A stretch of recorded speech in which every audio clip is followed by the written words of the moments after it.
mong ma này mong ma này mà mình đó đây nè mà mình tóc trong hộp bay nha này chỉ lôi tê hộp này hả này chỉ lôi tinh thịt chết đi không mà pi nè ở pi nè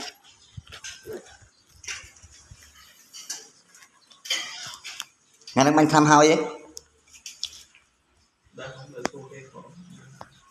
ai hao vậy nó thưa ca man này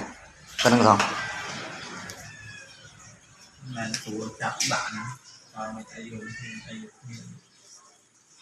đây gần miền đơm anh được cô mà à năng nhờ năng cái nơi đâu ngay giờ mang tin màu lấy giờ mang hả mấy dạ này ấy còn nó biên bánh khánh đây năng đây đừng nghĩ sao vậy theo anh ta su kì khi như này phơi có trái dừa đi nhau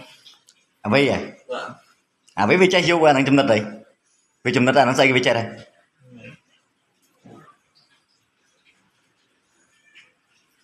ประมาณไงเตี้ยปะนึง